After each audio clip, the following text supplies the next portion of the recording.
ये जो वीडियो है वो आपके लिए कितना हेल्पफुल होगा। तो यूपी पुलिस हो या कोई भी आपकी परीक्षा हो, आप सभी लोग इसको जरूर देखिएगा। बहुत काम की वीडियो है, हर एक चीज को बेसिक से लेकर अच्छे लेवल तक डिस्कस करते हुए चलेंगे। सवाल आपके सामने है पहला, भारतीय राजनीतिकों से संबंधित जो पॉलिटिशियन है उनसे संबंधित किताबें। साथियों टॉपिक वाइज चलते हैं। सबसे पहले डिस्कवरी ऑफ इंडिया की बात कर लेते हैं। इसके लेखक कौन है? जवाहरलाल नेहरू हैं। इनकी एक और किताब है जो बड़ी फेमस है, उसका नाम है पिता के पत्र पुत्री के नाम। पिता के पत्र पुत्री के नाम, ये आप सभी लोग याद रखना, पुत्री के नाम। अच्छा, एक चीज और बता देता हूं, इनका एक समाचार पत्र भी था जिसको द नेशनल हेराल्ड कहते थे। ये आप सभी लोग याद रखना, द नेशनल हेराल्ड।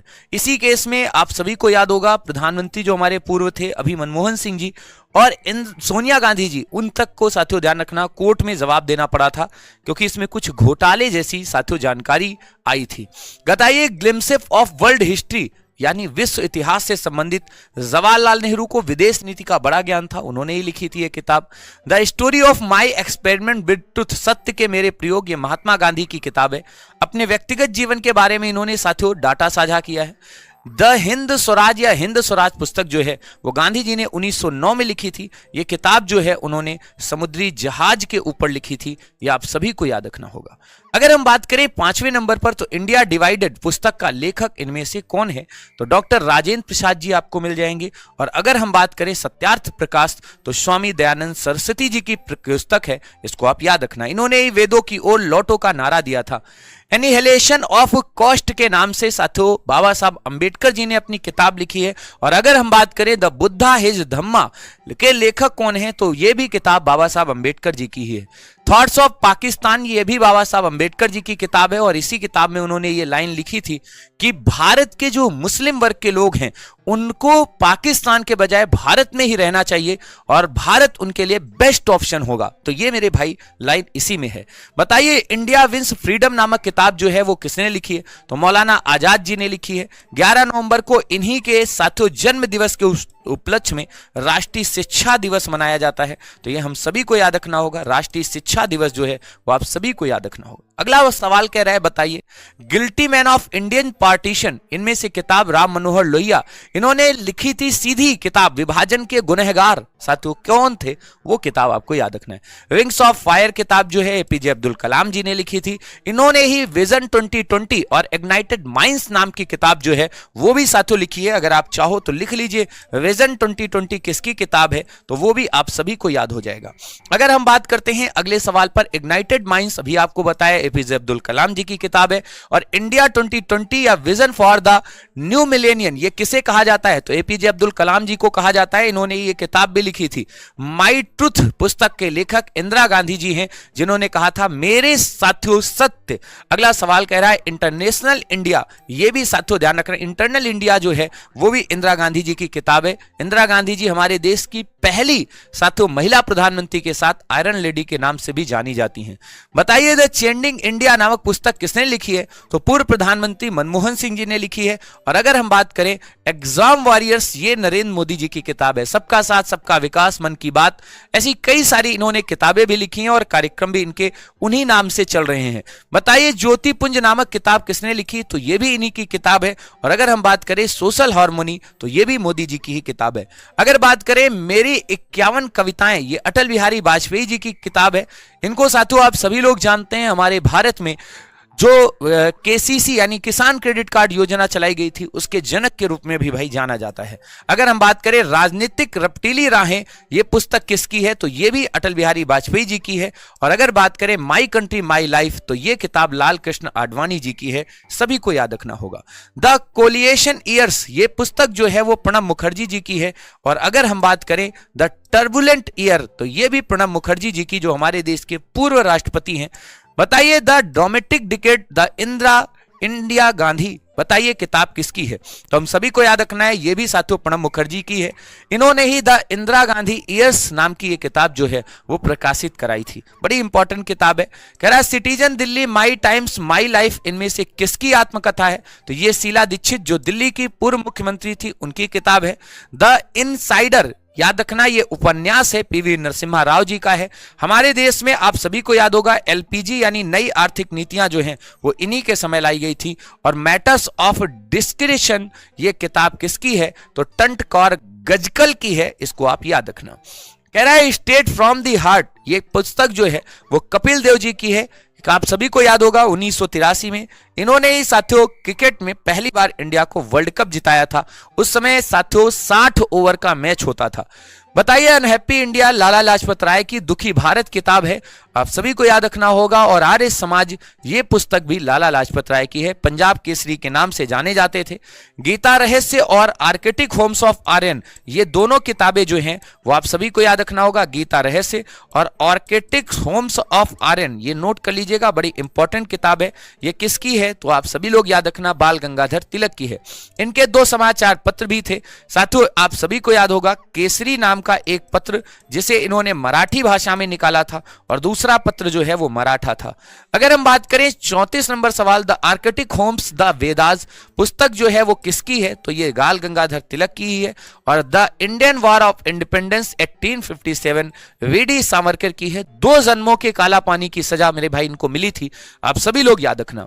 अगर हम बात करें Hindutva, who is the Hindu यानी हिंदू कौन है, तो ये वीर सावरकर की ही किताब है। द नेशन फर्स्ट ये पुस्तक के.आर. मलकानी की है।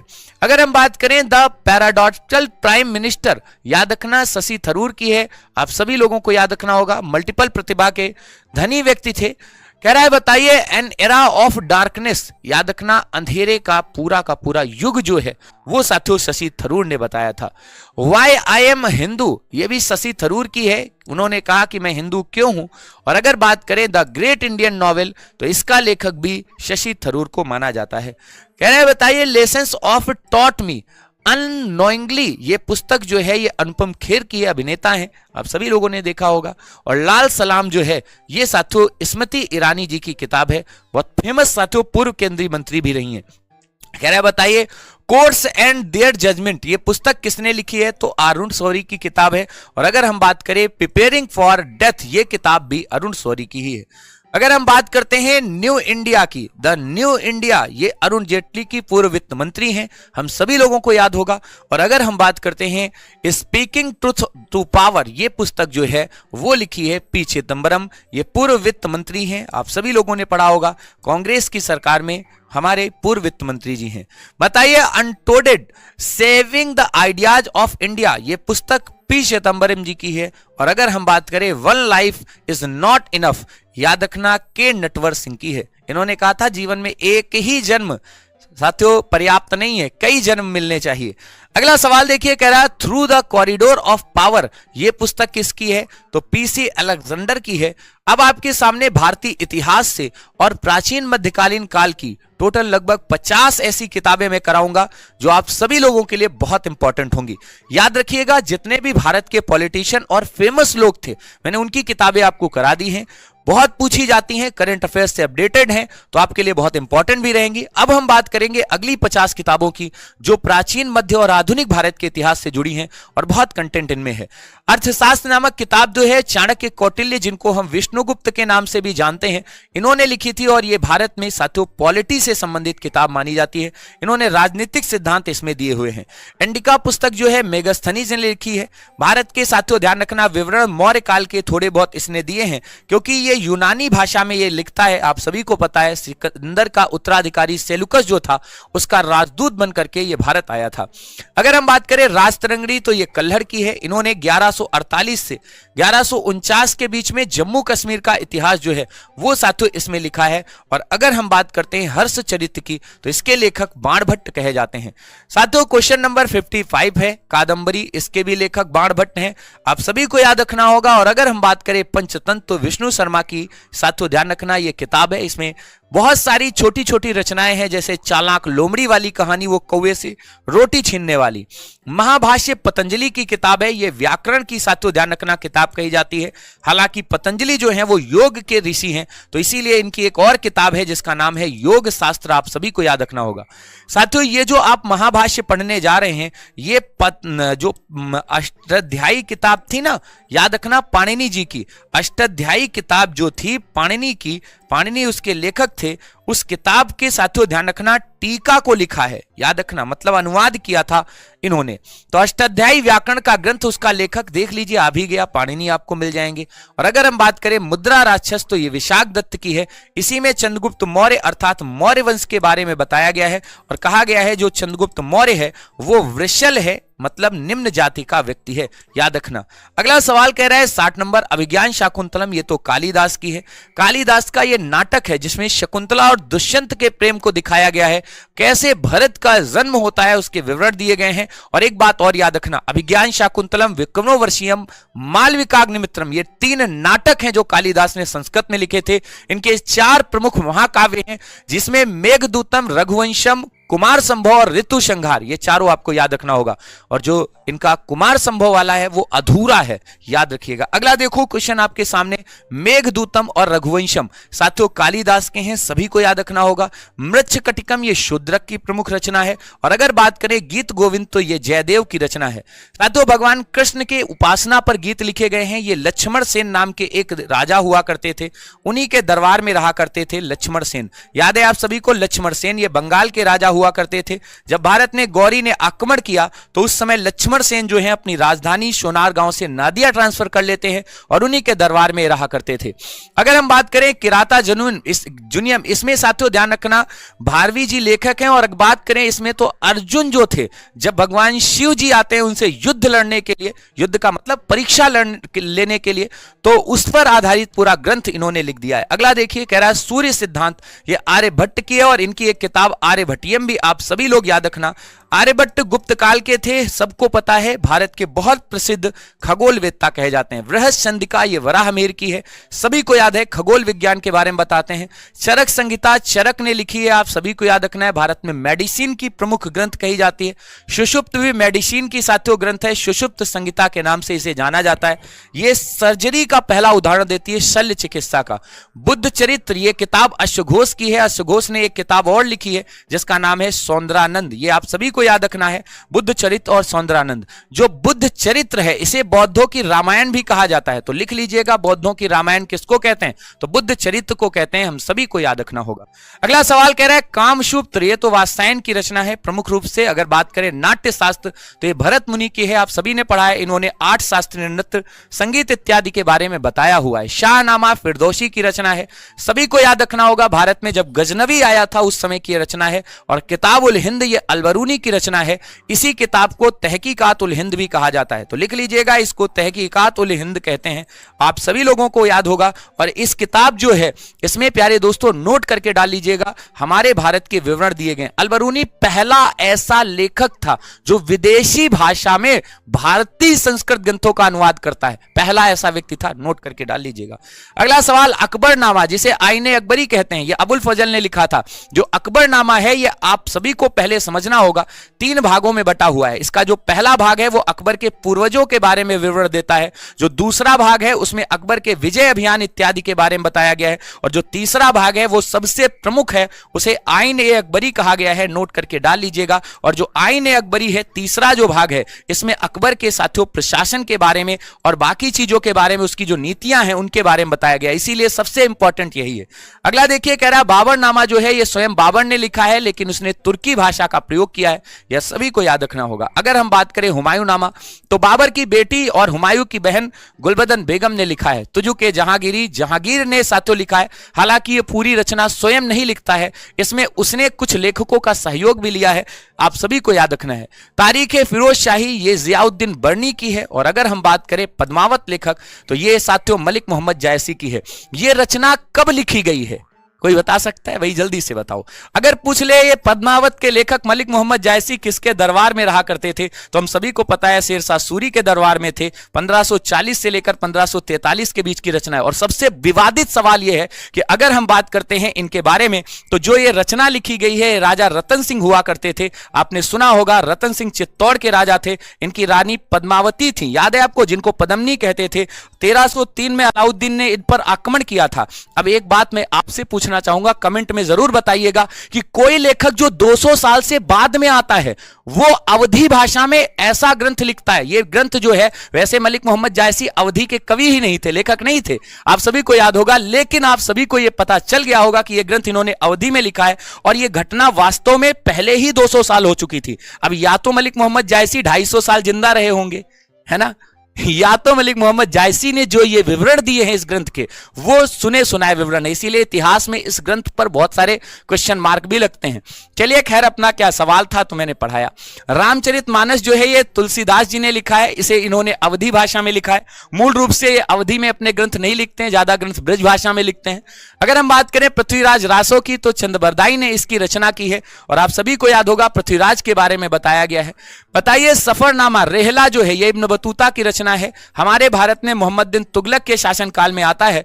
इसी ने कहा था मोहम्मद बिन तुगलक बड़ा बढ़िया आदमी है, क्यों? क्योंकि पहले पैसा खर्च किया, तारीफ करवाई, खूब साथियों महवाई लूटी। कैसे? जरा देखो, सबसे पहले जब इब्न बतूता आया तो उसे दिल्ली का काजी बना दिया, चीन में भेजे गए दूत मंडल का प्रमुख बना दिया, लेकिन जैसे ही इब्न बतूता ने मोहम्मद बिन तुगलक के बारे में कुछ उल्टे शब्द बोले, इसको जेल में बंद कर दिया।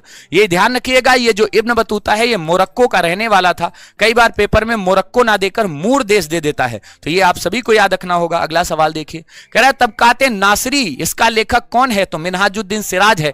भारत के इतिहास में रजिया सुल्तान के प्रेम के बारे में बताया गया है। बताइए, रजिया का जो प्रेम है वो किस ग्रंथ में लिखा गया है? तो इसी में लिखा गया है। अगर ये किताब ना होती इतिहास में तो रजिया सुल्तान और अल्तुनिया के विवाह की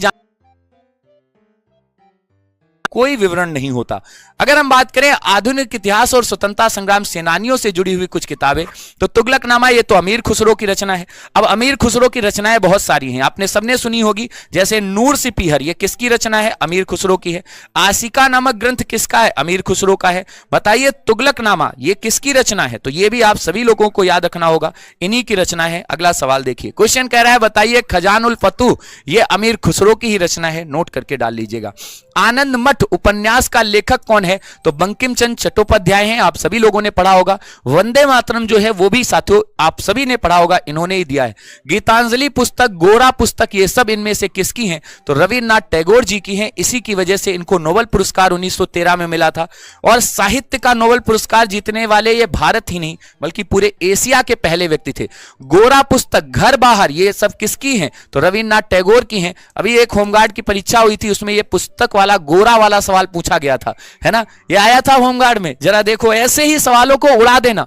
poverty and un-British rule in India दादा भाई नरोजी की है और इस किताब में इन्होंने धन दोहन के बारे में बताया कि भारत में गरीबी आखिर क्यों है। और सबसे पहले आप सभी को याद होगा 1867-68 में हमारे भारत की प्रति व्यक्ति आय 20 रुपए वार्षिक इन्होंने ही बताई थी। कहा था भारत के लोगों का एक साल की जो आमदनी है वो केवल 20 रुपए है, ये इनकी ही रचना थी। अगला सवाल देखिए, नील दर्पण, ये दीनबंधु मित्र का साथियों एक नाटक है, बंगाल में साथियों हो रहे नील के किसानों के अत्याचारों पर प्रकाशित किया था इन्होंने। इकोनॉमिक हिस्ट्री ऑफ हिस्ट्री, ये आरसी दत्त की किताब है, आप सभी को याद रखना होगा। और अगर हम बात करें इंडियन अनरेस्ट, ये वैलेंटाइन सिरोल की किताब है। इसी की वजह से बाल गंगाधर तिलक लंदन गए थे केस लड़ने के लिए। और आपको जानकारी बता दूं, इस किताब की वजह से ही बाल गंगाधर तिलक कांग्रेस के अध्यक्ष नहीं बन पाए थे, क्योंकि बाल गंगाधर तिलक को जब 1919 में अध्यक्ष बनना था तो उसी साल ये केस लड़ने लंदन चले गए थे।